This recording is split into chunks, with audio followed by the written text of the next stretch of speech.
Ujibu da'watad da'i idza da'an. Kalau engkau sudah menyimpulkan ingin terkoneksi denganku, dulu engkau salah, sekarang engkau jadi soleh dengan taubat. Engkau sekarang merasa soleh, jangan jumawa, tetap engkau sebagai seorang hamba. Datang padaku, aku tahu engkau pasti punya permintaan, aku akan kabulkan sepanjang kau meminta dengan cara yang benar. Hadirin, pertanyaannya sebagai jawaban terakhir dari pertemuan Jumat kita, mengapa selama ini kita ingin kembali pada Allah tapi merasa jawaban doa kita itu belum terkabul dengan baik, belum cepat terkabul? Perhatikan jawaban Allah, falyastajibuli wal yu'minu bi. Kalau doamu ingin cepat terkabul, maka ingat dua rumus ini.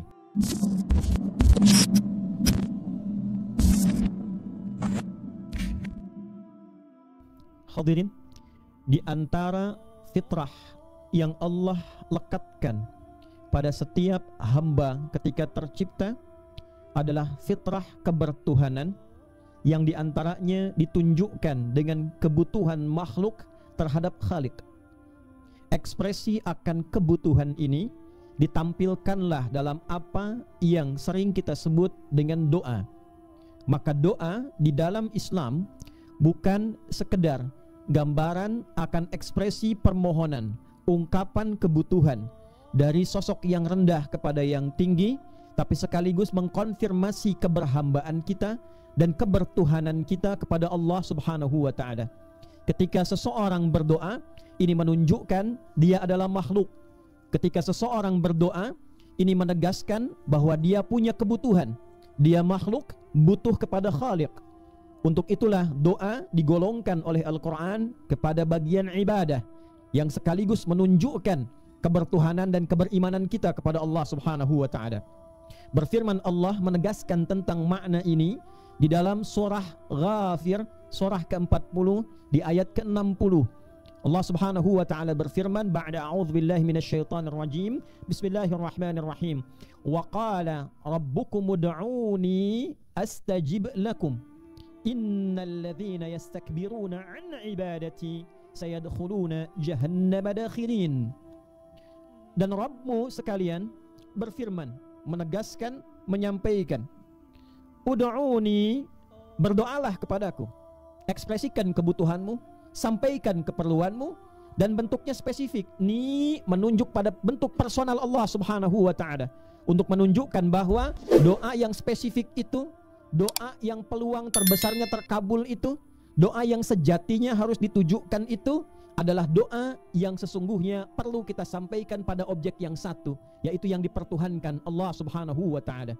Astajib lakum, ketika doa ini disertai dengan keyakinan dengan bertuhan, disertai dengan rasa beriman, maka Allah menyampaikan konsekuensi janjinya. Setiap doa itu pasti aku akan kabulkan, pasti aku akan kabulkan. Statement yang tegas, singkat, padat, dan jelas, statement Rabbani. Dan menariknya setelah itu Allah menyampaikan, innal ladzina yastakbiruna an ibadati, sungguh tegaskan pada hatimu yang paling dalam tanpa keraguan sedikit pun bahwa seluruh orang, alladzina itu mencakup semua tanpa kecuali, disebutkan 1080 kali dalam Al-Quran, isim mausul dengan makna jama', konjungsi kata sambung, menyambungkan sifat doa dengan sifat kebertuhanan, mencakup objek tanpa kecuali, laki-laki, perempuan, besar, kecil, sepanjang dia makhluk. Makhluk manapun, tegaskan pada dirimu yang paling dalam. Orang-orang yang merasa sombong sehingga menyimpulkan tidak perlu berdoa, menyimpulkan bahwa ia tak punya kebutuhan untuk memohon, maka disifati oleh Allah Subhanahu wa ta'ala bahwa dia keluar dari ruang ibadah. Doa digolongkan dengan ibadah, ditegaskan dalam kalimat ayat ini, innal ladzina yastakbiruna an ibadati. Doa disifati dengan ibadah, artinya ketika kita sedang berdoa, dalam saat yang sama kita sedang beribadah. Ketika sedang beribadah, mengkonfirmasi kebertuhanan kita kepada yang diibadahi, Rabbul Ma'bud, Tuhan yang kita ibadahi. Disinilah menunjukkan sisi keberimanan kita kepada Allah Subhanahu wa ta'ala. Jadi di dalam Islam, doa bukan sekedar mengajukan permohonan, bukan sekedar menyampaikan keinginan, tapi dalam yang saat sama digolongkan kepada bagian ibadah yang mengkonfirmasi kebertuhanan kita dan menegaskan keimanan kita kepada Allah Subhanahu wa ta'ala. Siapa yang merasa dirinya gak pernah butuh, gak pernah pengen minta, ini menunjukkan tipis nilai ibadahnya. Di saat yang sama keluar dari ruang-ruang kemakhlukannya, seakan-akan menegaskan kebertuhanannya itu keluar dan mengatakan bahwa dalam bahasa yang lain, saya punya derajat yang sama dengan Tuhan, saya tidak perlu minta, saya tidak perlu bermohon. sayadkhuluna jahannama dakhirin. Maka orang-orang yang berada levelnya, dia menilai levelnya di atas kemakhlukannya, maka Allah siapkan satu porsi, satu tempat, satu kondisi di neraka jahanam dengan keadaan yang sangat terhina. Hadirin jamaah Jumat rahimani wa rahimakumullah. Yang kita tarik dalam pembahasan khutbah Jumat yang singkat dan padat ini adalah dua bagian penting dari ayat ini. Yang pertama, sebaik apapun kondisi yang kita rasakan, sehebat apapun capaian yang bisa kita raih, status apapun yang melekat pada diri kita, pada akhirnya sepanjang kita makhluk tidak akan pernah terlepas dari sifat karakteristik kemakhlukan kita, yaitu kita pasti butuh bermohon. Sepanjang kita makhluk, sepanjang kita sifatnya manusia, makhluk apapun itu, pada puncaknya pasti ada titik di mana kita mesti bermohon, di mana titik kita mesti meminta. Bahkan semua nabi, senabi-nabinya nabi, serasul-rasulnya rasul tetap meminta dengan fitrah kemakhlukannya. Karena nabi bukan Tuhan, rasul bukan Tuhan, melekat sifat kemakhlukannya, maka dia pun berdoa. Nabi Adam alaihi salam, manusia pertama yang diciptakan, dipilih oleh Allah. Innallaha astafa Adam, Allah memilih memuliakan Adam alaihi salam. Ali Imran ayat 33. Bahkan ditempatkan di surga sementara khusus sebelum turun ke bumi untuk memulai misi sebagai khalifah di bumi. Wa qulna ya Adam uskun anta wa zaujukal jannah, Al-Baqarah ayat 35. Tapi tidak melekatkan status terpilih dan keistimewaan itu untuk berlepas dari doa. Beliau tetap berdoa, dan doanya diabadikan, viral saat ini dan sering kita bacakan. Rabbana zalamna anfusana wa illam taghfir lana wa tarhamna lanakunanna minal khasirin. Adam dibalik kemuliaannya, keistimewaannya, tetap merasa sebagai makhluk yang mungkin ada salahnya. Lalu mencontohkan kepada kita bagaimana beliau berdoa dengan khusyuknya. Dan di sampingnya ada nenek moyang kita Sayyidah Hawa alaihissalam, dan keduanya bermohon. Nabi Nuh alaihissalam, betapa derajatnya tinggi, masuk status ulul azmi, rasul yang luar biasa, berdakwah dalam durasi yang panjang, lebih dari 950 tahun. Tapi tetap beliau memiliki kebutuhan untuk bermohon. Bahkan tercatat dalam sejarah, diabadikan dalam Al-Quran, memohon kepada Allah untuk kebaikan anaknya. Rabbi innabli min ahli, ya Allah ini anakku, minta kepada Allah untuk diselamatkan. Ada nabi, ada rasul, tetap perhatian pada keluarga, perhatiannya diekspresikan dengan bermohon doa kepada Allah subhanahu wa ta'ala. Nabi Ibrahim alaihissalam, kurang apa statusnya? Khalilullah, kekasih Allah subhanahu wa ta'ala, sangat dicintai. Abul Anbiya, bapaknya para nabi. Dari dua sisi keturunan, semua terlahir ke bawahnya. Sebagian besar mereka menjadi nabi dan rasul, orang-orang terpilih, dekat dengan Allahnya luar biasa. Saat wafatnya, rohnya naik kemudian bersandar dalam tingkat yang tertinggi di langit ketujuh. Luar biasanya, dalam status itu direkam beliau masih berdoa. Setelah meninggikan bangunan Ka'bah dengan putra tercinta Ismail alaihissalam, diabadikan dalam Al-Quran Al-Baqarah di ayat 127 itu. Wa idh yarfa'u Ibrahimul qawa'ida minal baiti wa Ismail, masih berdoa, Rabbana taqabbal minna innaka antas sami'ul alim. Ya Allah, mohon terima amalku dengan anakku ini. Anda bisa bayangkan Khalilullah yang sangat dicintai Allah, dekat dengan Allah, Abul Anbiya, baru beramal, khawatir amalnya belum diterima di sisi Allah, masih berdoa, ya Allah, mohon terima amalku ini, Engkau yang maha mendengar dan maha mengetahui usahaku. Nabi Musa alaihissalam, betapa kuat, betapa hebat yang dihadapi lawan yang luar biasa, satu sistem. Ada Fir'aun, ada Qarun, ada Haman. Dalam kondisi beliau kuat dan hebat, tetap masih berdoa. Diabadikan misalnya dalam surat Al-Qasas ketika kita dapatkan di ayat ke-21 itu, Nabi Musa alaihissalam berdoa, fakharaja minha khaifan yataraqqab qala rabbi najjini minal qaumidh dhalimin. Ketika keluar dari tempat ia diintai itu, ketika keluar dari tempat ia dicari-cari masa itu, dalam keadaan khawatir, ya, dan dalam pengintaian itu beliau berdoa kepada Allah, ya Allah, selamatkan aku dari kepungan orang-orang yang ingin menganiaya. Anda bisa bayangkan seorang nabi, rasul masih berdoa. Nabi Sulaiman alaihissalam, kurang apa? Seorang penakluk dari kalangan jin, bahkan setan ditaklukkan, menaklukkan awan, berbicara dengan binatang, menggerakkan alam semesta dengan izin Allah subhanahu wa ta'ala dengan batas tertentu yang tidak ditemukan oleh orang-orang sebelumnya dan didoakan tidak terjadi pada orang setelahnya. Tapi itu pun tidak mengungguli nanti kemuliaan dan keistimewaan serta kehebatan Nabi Muhammad SAW. Maka dalam kondisi demikian pun beliau tetap berdoa. Ketika kita temukan diabadikan dalam Al-Quran, misalnya di surat Sad ayat 35, ketika beliau mengatakan dalam ujung senjanya, di puncak kekuasaannya, Rabbighfirli, ya Allah ampuni aku. Beliau masih bermohon, takutnya memberikan keputusan yang tidak adil, kebijakan yang salah. Anda bayangkan, penguasa lautan, penguasa daratan, penakluk setan, pengekang jin, bisa bicara dengan binatang, masih mohon kepada Allah, ya Allah ampuni aku. wa habli mulkan la yanbaghi li ahadin min ba'di. Dan anugerahkan aku, tetapkan kedudukanku ini yang paling tinggi yang tidak diberikan pada setelahku. Innaka antal wahhab. Sungguh engkau yang memberi tanpa batasan. Yang didahulukan itu permohonan ampunan dibandingkan kekuasaannya.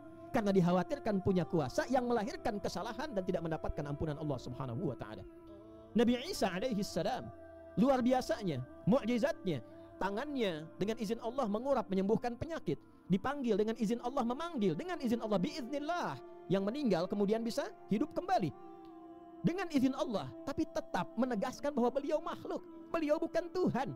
Diabadikan di Quran surah Al-Maidah, surat hidangan itu di ayat ke-114. Allahumma rabbana anzil alaina ma'idatan minas sama' takunu lana 'idan li awwalina wa akhirina wa ayatan mink.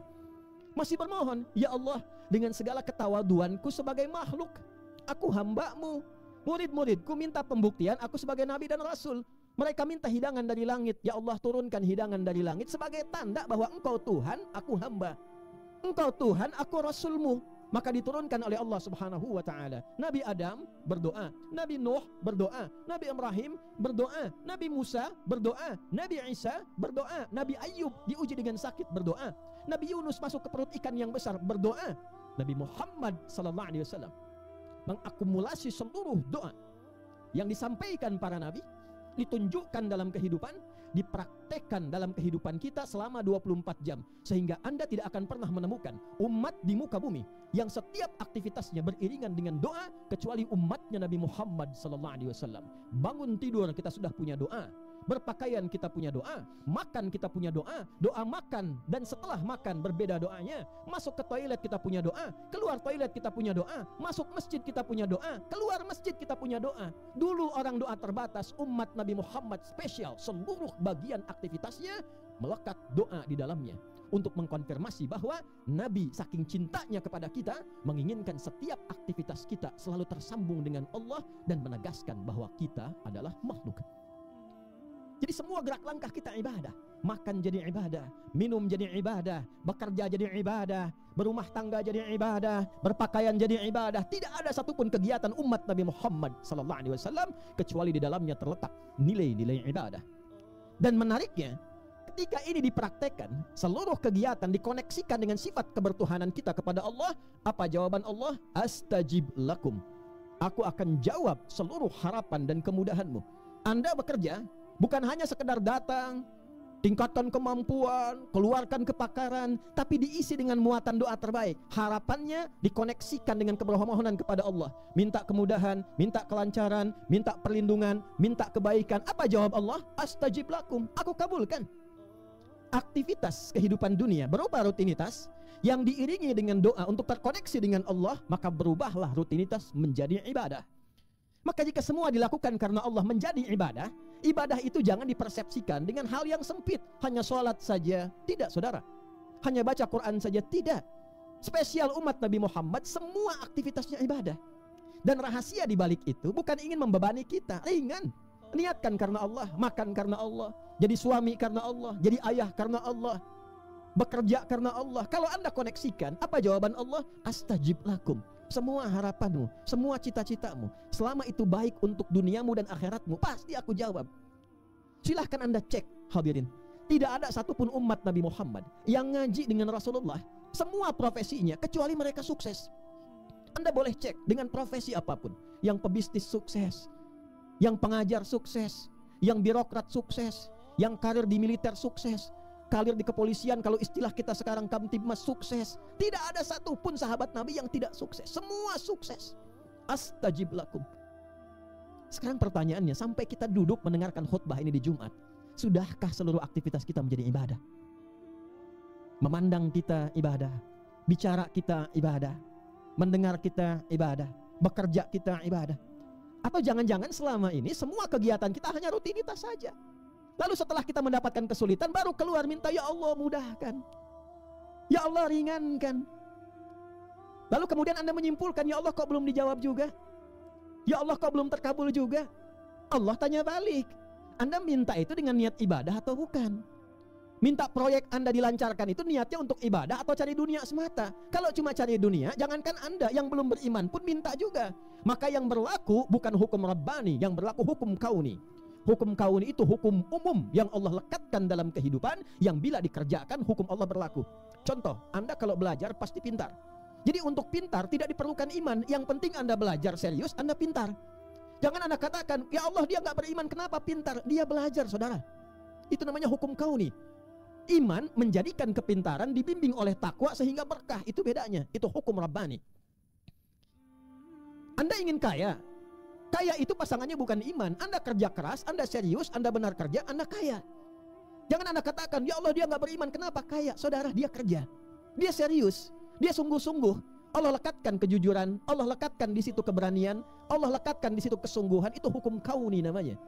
Maka ketika dia merasa kesulitan pun dia minta, tapi permintaan dia melekat di hukum kauni. Pertanyaannya, ketika Anda mengatakan beriman, apa beda iman Anda dengan permohonan bagi yang belum beriman?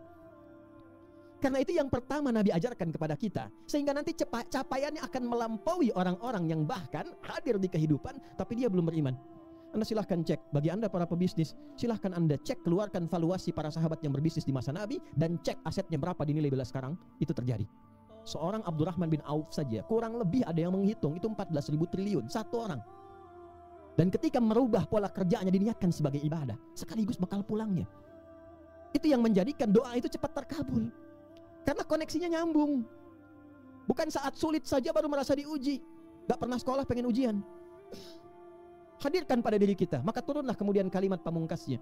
Wa idza sa'alaka ibadi anni. Dan bila hambaku merasa sadar dengan statusnya sebagai hamba, lalu ingin kembali kepadaku, fa inni qarib. Sampaikan Muhammad pada hambaku itu, aku sangatlah dekat. Anda bayangkan, ada orang bertanya, khatibnya di mana? Jawaban pertama, sudah dekat. Ada orang bertanya, khatibnya di mana? Rasanya masih di perjalanan. Sebelum bertanya, Allah sudah memberikan ketenangan sehingga menghilangkan harapan. Yang dimaksud harapan-harapan yang negatif, menguatkan keyakinan dan mengatakan, aku dekat. Tinggal kau datang kepadaku. Setelah Allah membuat statement aku dekat, hambanya mau datang nggak? Itu masalahnya. Ibad dibagi dua dalam Al-Quran. Satu, hamba yang pernah salah. Itu pun masih disebut hamba oleh Allah. Anda bayangkan. Anda bisa buka Quran surah 39 di ayat ke-53. Qul ya ibadi. Qul, katakan Muhammad, ya ibadi, hei hambaku yang pernah berlumur kesalahan dalam hidupnya. Dari mana taunya ini bersanding dengan kesalahan yang terakumulasi? Qul ya ibadiyalladzina asrafu ala anfusihim. Katakan, duhai hambaku yang pernah memvonis diri sudah banyak berlumur dengan kejahatan, sudah tertutup dengan banyak kesalahan. Israf itu puncak tertinggi dari tindakan kriminal. Seakan-akan khatam dari semua keburukan. Pernah mabuk, pernah zina, pernah X, pernah Z, tapi dia mau kembali. Apa jawab Allah?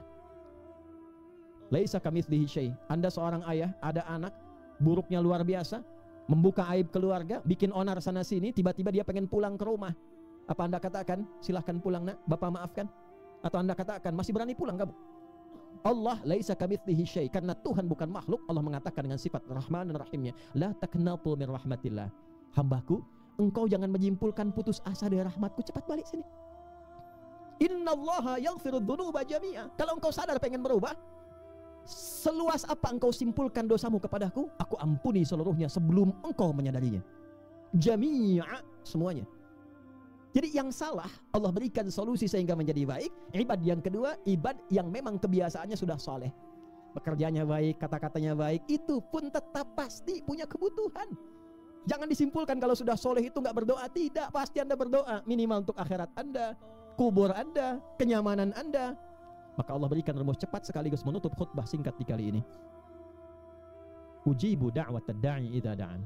Kalau engkau sudah menyimpulkan ingin terkoneksi denganku, dulu engkau salah, sekarang engkau jadi soleh dengan taubat. Engkau sekarang merasa soleh, jangan jumawa, tetap engkau sebagai seorang hamba. Datang padaku, aku tahu engkau pasti punya permintaan, aku akan kabulkan sepanjang kau meminta dengan cara yang benar. Hadirin, pertanyaannya sebagai jawaban terakhir dari pertemuan Jumat kita, mengapa selama ini kita ingin kembali pada Allah tapi merasa jawaban doa kita itu belum terkabul dengan baik, belum cepat terkabul? Perhatikan jawaban Allah. Falyastajibuli wal yu'minu bi. Kalau doamu ingin cepat terkabul, maka ingat dua rumus ini. Falyastajibuli, cepat pula engkau respon seruanku. Hukum berlaku sama secara logika. Anda meminta kepada Allah, Anda kan menyuruh Allah, ya Allah kabulkan, saya ingin begini. Anda ingin cepat dikabulkan, ditanya balik oleh Allah, ketika aku seru kamu, engkau cepat tidak merespon seruanku. Jangan tidak adil. Allah meminta kita, kita lambat-lambat. Begitu kita minta, pengen dipercepat. Allah minta tunaikan Jumat, Allah minta tunaikan sholat, Allah minta Anda baca Al-Quran. Berapa yang sudah banyak kita seru dalam kehidupan? Dipanggil, dilambat-lambat. Diseru, kita datang dengan seadanya. Lalu ketika kita punya kebutuhan, kita menuntut, ya Allah kurang apa lagi aku minta kepadamu. Ditanya balik oleh Allah, itu pun dengan bahasa sayang. Hambaku, waktu aku seru kamu kemana?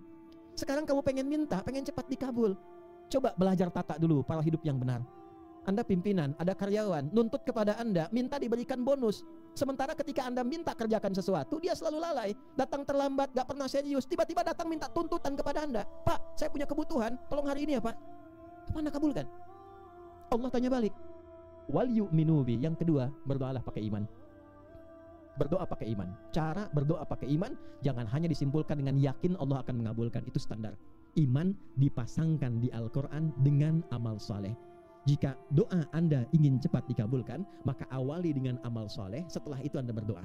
Baca Al-Quran, jangan cukupkan dengan Shadaqallahul Azim. Setelah baca Quran Anda berdoa. Selesai sholat Anda berdoa. Ada kotak lewat Anda infak, masukkan, setelah itu Anda berdoa. Itu yang dimaksud Al-Quran surah kelima Al-Ma'idah di ayat ke-35. Ya ayyuhalladzina amanu taqullah wabtaghu ilaihil wasilah.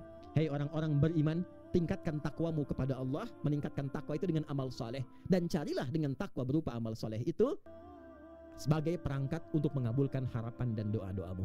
Hadirin, ini pesan singkat yang disampaikan dalam khutbah ini. Kesimpulannya, jangan biarkan ada waktu berlalu dalam aktivitas kita kecuali terkoneksi pula dengan Allah sebagai bagian ibadah kita untuk menjamin kehidupan dan kebahagiaan dunia akhirat. Yang kedua, sebagai penutup dengan cepat, bila ada permohonan, sampaikanlah kepada Allah dengan cara yang baik, penuh keyakinan, dengan merespon segala perintahnya dengan cepat, dan berupaya menunaikan amal saleh sebagai penguat dari apa yang ingin kita mohonkan. Barakallahu li wa lakum fil Qur'anil azim. ونفعني وإياكم بما فيه من الآيات والذكر الحكيم وتقبل مني ومنكم تلاوته إنه هو السميع العليم. ادعوا الله يستجب لنا ولكم جميعا.